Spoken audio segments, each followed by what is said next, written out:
स्वागत है आप सभी का आपके अपने YouTube चैनल के ऊपर। मास्टर स्वास्थ्य का आप सभी को नमस्कार। कैसे आप सभी? उम्मीद हम बहुत अच्छे हैं। और आज सेकंड डे था हमारी ज्वाइनिंग का। और जिनकी भी ज्वाइनिंग अभी आई नहीं है या फिर जिनकी ज्वाइनिंग आने वाली है, उन सभी के लिए कुछ ज़रूरी चीज़ें कि आप बार बार एक चीज़ पूछ रहे हो कि आपको सामान क्या क्या आपको लेकर आना है और यहाँ कौन कौन सी सामान की आपको ज़रूरत पड़ेगी। तो हम आज इस वीडियो के अंदर उस सामान की बात करेंगे जो सामान आपके लिए ज़रूरी है जब आप ज्वाइनिंग करने आओगे। तो सबसे पहले तो एक चीज़ ज़रूरी है, आपको एक आधार कार्ड और आपकी 2 फ़ोटो लेके आनी है। ये तो सबसे मस्त है। इसके बाद में एक सबसे बड़ी चीज़ है बॉन्ड। तो बॉन्ड की कोई इशू नहीं है। आपका जो बॉन्ड है आपने जब जमा करा दिया था मेडिकल के टाइम, वही बॉन्ड आपका चल जाएगा। अगर उसके अंदर सिग्नेचर कम है तो आप अपने साथ जो भी आपको छोड़ने के लिए आएगा ज्वाइनिंग के वक्त, तो वो आपके साइन कर देगा। जो भी आपके साथ 1 या 2 लोग आएंगे वो आपके गवाह बन के आपका साइन कर देंगे। तो ये थी बॉन्ड की बात। जो भी बॉन्ड की प्रॉब्लम है उसको इतना बड़ा आप ना समझिए, बिल्कुल माइनर सी चीज़ है वो, कि आपने जो बॉन्ड जमा कराया था वही बॉन्ड आपका यहाँ चल जाएगा उस वक्त का। और सिर्फ उसके ऊपर अगर सिग्नेचर आपके कम हैं तो वो सिग्नेचर आपके यहाँ हो जाएंगे। ठीक है। इसके अलावा आपको जो ज़रूरी सामान है उसके अंदर आपको खाने की बर्तन लेके आने हैं। खाने की एक थाली आपको लेके आनी है, एक गिलास या मग आप ला सकते हो जिसके अंदर आपको छाछ मिलेगी और आप उसके अंदर पानी भी पी सकते हो। इसके अलावा कभी उसके अंदर दूध भी मिलेगा, तो वो आपके लिए ज़रूरी है मग। इसके साथ आपको 2 बड़ी कटोरियाँ लेके आनी है। तो खाने के सामान जब आप लेके आओ तो थोड़ी कंजूसाई मत करना। ऐसे नहीं कि आप छोटा सामान लेके आओ, थोड़ी थाली बड़ी लेके आना। कटोरियाँ भी बहुत थोड़ी ठीक ठाक लेके आना, ज़्यादा छोटी भी मत ले आना। बड़ी कटोरियाँ लेके आना, एक गिलास लेके आना जिसके अंदर मॉर्निंग में छाछ मिलेगी आपको, और एक थाली लेके आना। तो ये तो था आपका खाने का सामान। यहाँ आपको खाने की थाली वगैरह नहीं मिलेगी, बाहर से मार्केट से आप परचेज कर सकते हो। अदरवाइज़ आपको यहाँ मेस के अंदर खाने की थाली नहीं मिलेगी। इसके अलावा हम बात करते हैं सोने के कपड़ों के बारे में। तो देखो यहाँ भाई ठंड बहुत ज़्यादा है। आपको मैं बता देता हूँ कि जयपुर की ठंड कुछ ज़्यादा ही है। हम जब आए थे हमें भी ऐसा लग रहा था कि इतनी ठंड नहीं होगी, लेकिन यहाँ आके एहसास हो रहा है कि वाकई में यहाँ ठंड है। तो आपको जो बिछाने के कपड़े हैं वो आप गद्दा वगैरह जो भी आप लाना चाहते हो अपने सुविधा के हिसाब से वो लेकर आना है।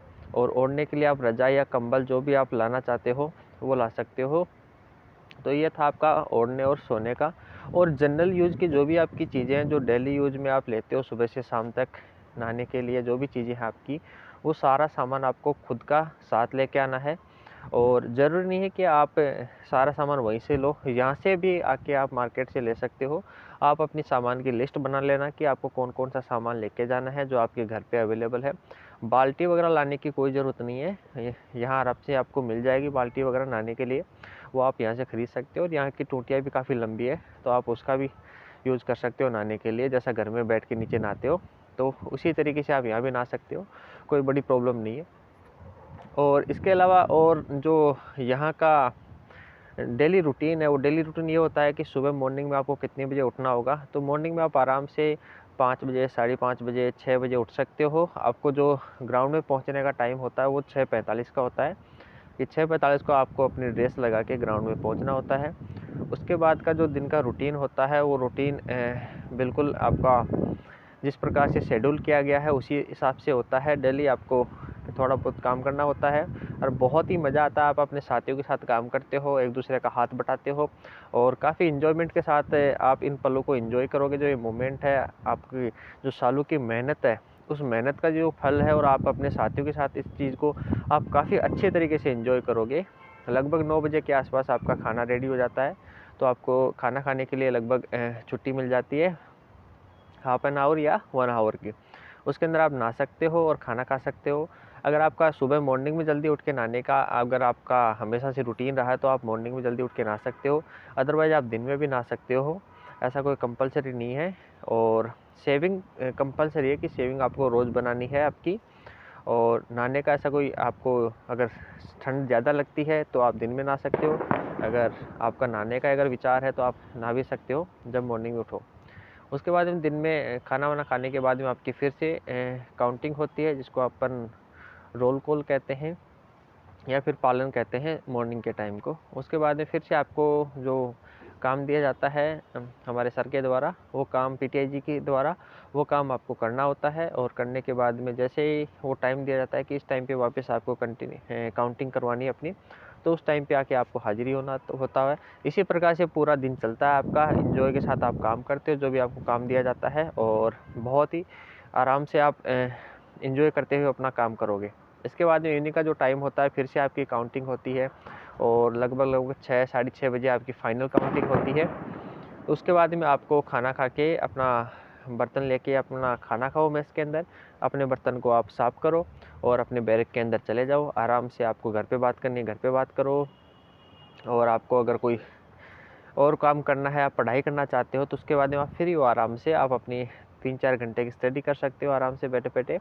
तो बिल्कुल ऐसा होता है पूरे दिन भर का रूटीन आज का, और हमेशा से ऐसा ही होगा। हो सकता है डेली जो एक्टिविटीज़ हैं वो चेंज होती रहती है पर डे के हिसाब से, तो वो अलग बात है। लेकिन सुबह उठने का, सोने का टाइम ये है, और खाने का टाइम आपको मैंने बता दिया। तो ये था, जिनकी भी जॉइनिंग अभी आई नहीं है वो जल्दी ही उनकी लिस्ट आ जाएगी, जिसके अंदर उनका जो प्रोसेस होगा वो जल्दी उसके जो आपका जॉइनिंग ऑर्डर होगा उसके अंदर आ जाएगा। उसी हिसाब से आप अपनी तैयारी रखो।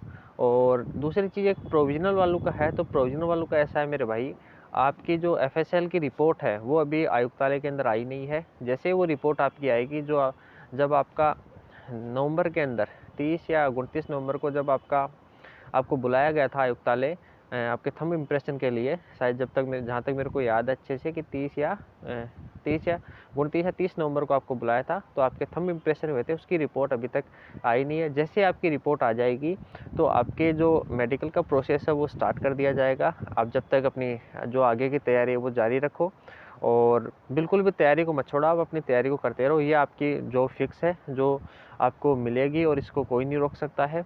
बस आपकी जो रिपोर्ट है उसमें आने में थोड़ा सा टाइम लग रहा है। जैसे ही आपकी रिपोर्ट आएगी, वो रिपोर्ट आते ही आपके जो मेडिकल का प्रोसेस है वो आना स्टार्ट हो जाएगा। और इस वीडियो में इतना ही, तो मिलते हैं नेक्स्ट वीडियो में नई जानकारी के साथ। तब तक के लिए अपना ख्याल रखना। Take care, bye, good night.